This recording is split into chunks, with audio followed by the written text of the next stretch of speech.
Welcome back to day 12, training an untouched Barb stallion. So I can walk up to him fine and put the halter on, but sometimes he does this where he has to move after I've got it on. Sometimes he stands still.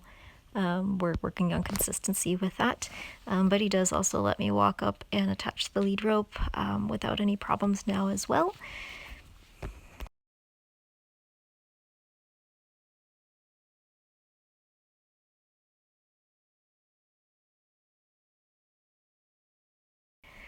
So today was a lot of desensitization and introducing a few new objects to him. We again always start with a review, and he started to walk into me a bit there, so I did ask him to back up, and he overreacted a little bit, but that's okay. So just asking for a few head downs, and then we reviewed with some flag work before we started to introduce some of the new concepts for him today.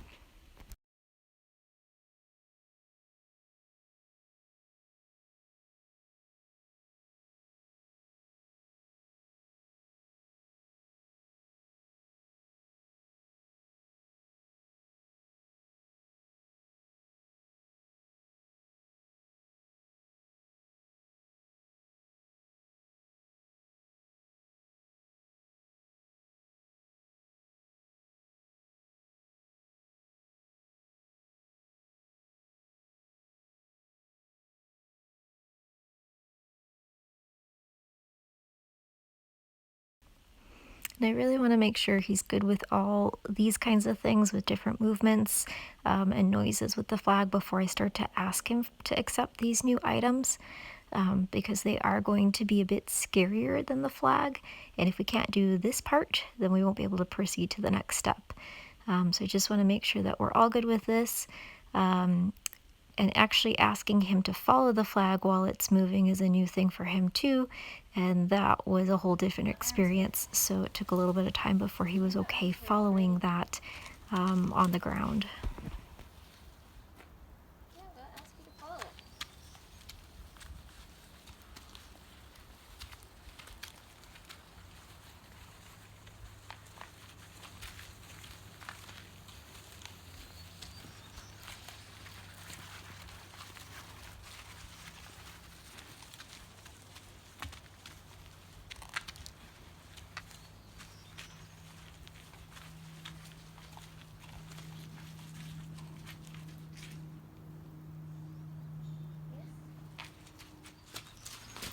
We then did a little lunging, got his feet moving a bit, just to get him a little bit warmed up and ready to go for the next step.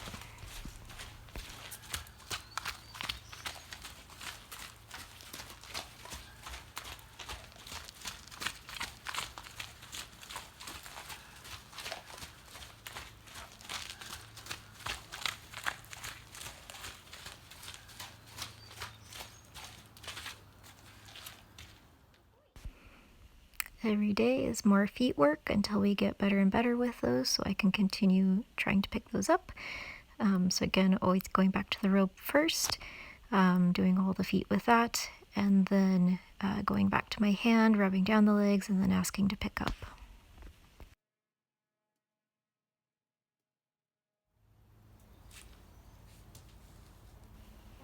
I'm starting to get a little bit more time that he's willing to hold it up for me instead of just immediately picking it up and putting it down. So we're just starting to add a little bit of a pause there at the top.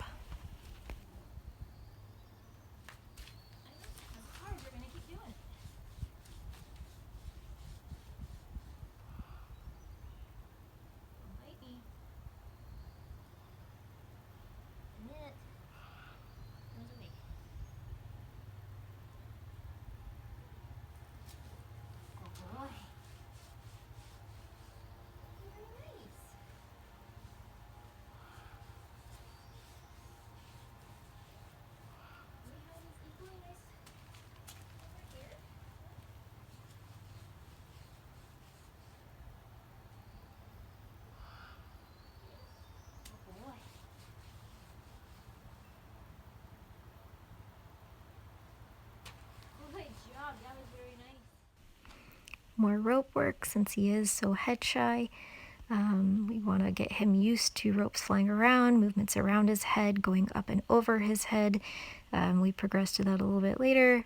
For right now, I just will get him used to me putting the rope over his head first, and then eventually we'll be able to swing it over.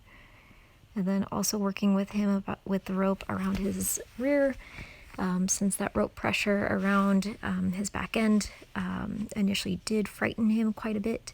So again, we've been working on that to help him think through it, not panic, and learn to follow that pressure around to the side and behind him, so he'll turn around and follow it instead of panicking and trying to go against it.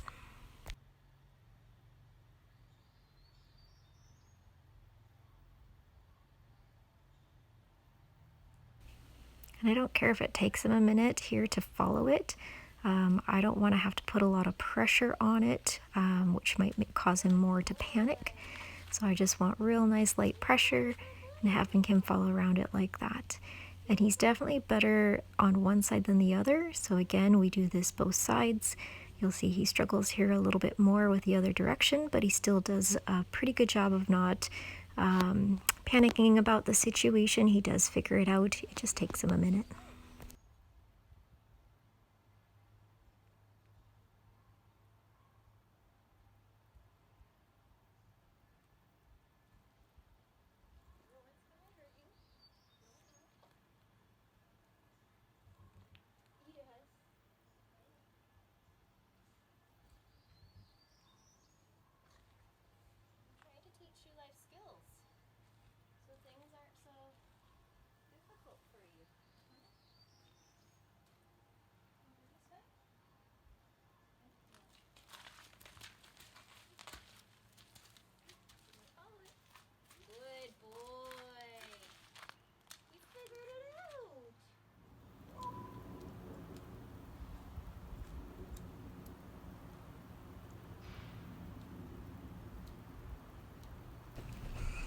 So these aren't new items. He's had both the breast collar and the surcingle on before, but we are going to use these to introduce the new items today. So I'm going to start off with this, make sure he's still good with it, that he doesn't have any sticky points with this, and then we'll proceed to the next step.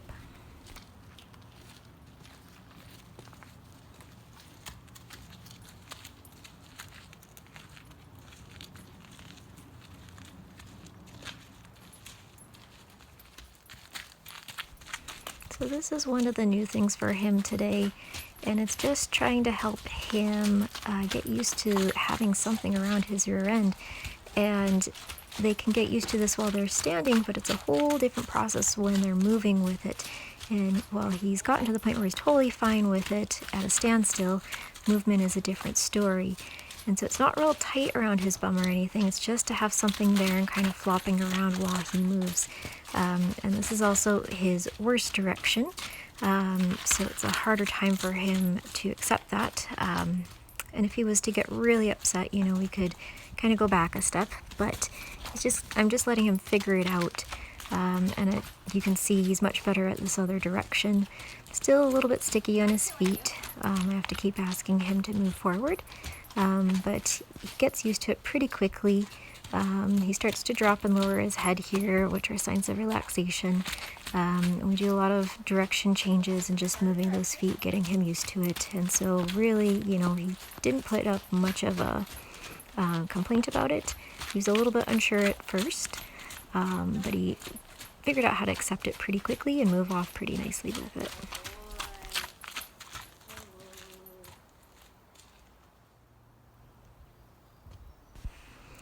The next thing that we're going to do today is introduce him to some saddlebags. So I'm going to introduce this like I introduce any new object to him. Gradually work him up to where I can attach it to that surcingle, and then we'll ask him to move around with that as well.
So after he seemed pretty good with the saddlebags, now I'm going to introduce this ragged piece of tarp that I have. He's seen this on the ground already and been able to walk over it and investigate it that way, but of course it's a totally different thing when it's up in the air and you're going to ask him to actually let me put it on him. So again, a slow introduction process with it, as with any new object. And we'll gradually work up to where I can put it on him, attach it to that single, and then start to ask him to move around.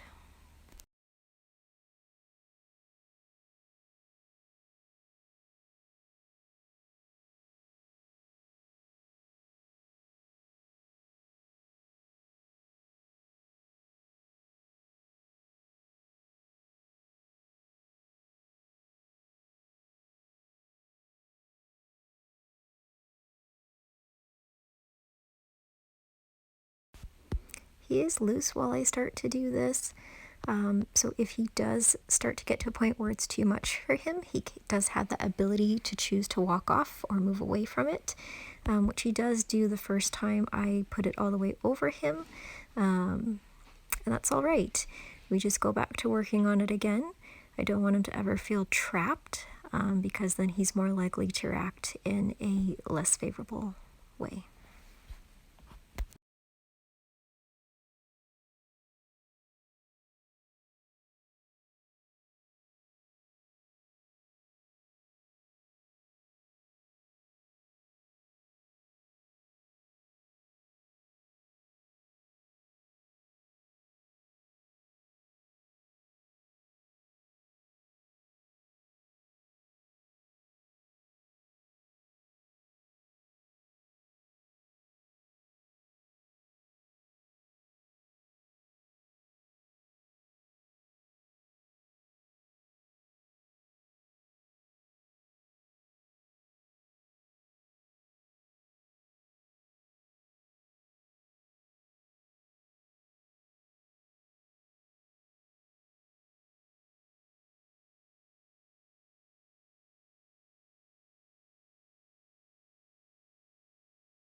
I'm just sliding this through things so it's not actually really attached to anything. So if we do get into trouble, all I have to do is pull it through. That way he can't get tangled up in it either.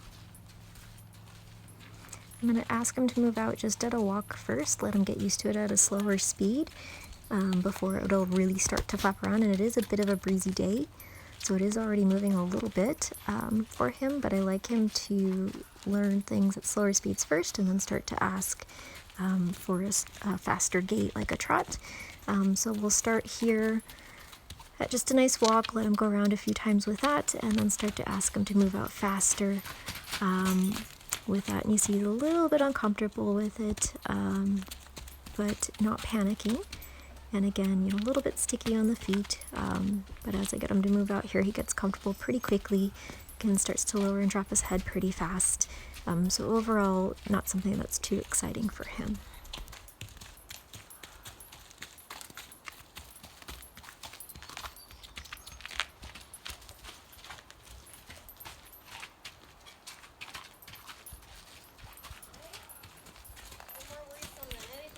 Unfortunately, the sun came out and was shining directly on the phone, so it does make it a little bit more difficult to see the video at times. I didn't know that it was doing that at the time where I would have moved it, but you can kind of still see what we're doing through these, even if it's a little bit harder.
Again, lots of changes of direction and transitions between gaits with this, just to get him used to everything.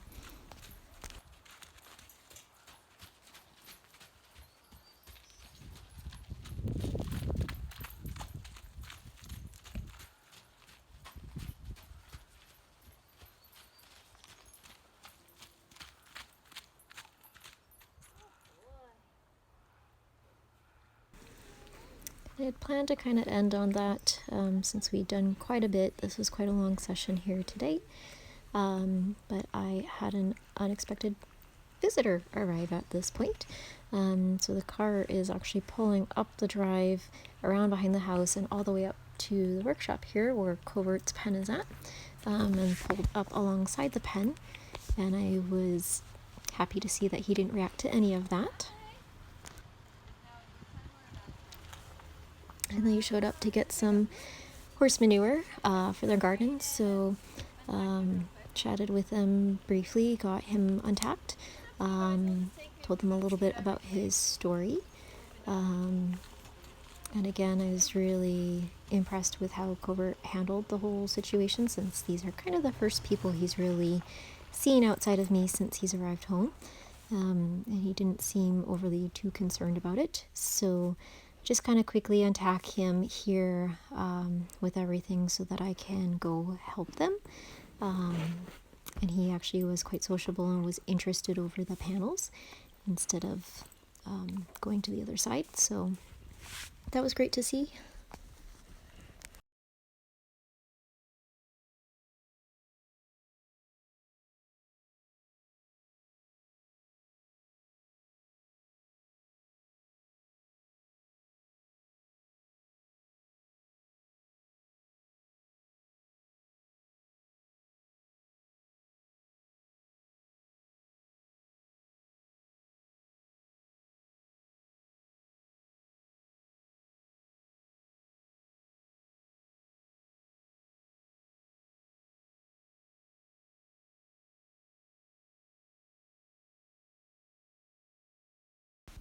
I was quite impressed too that he stood here without being tied, given that they were just on the other side of the panels, quite close by.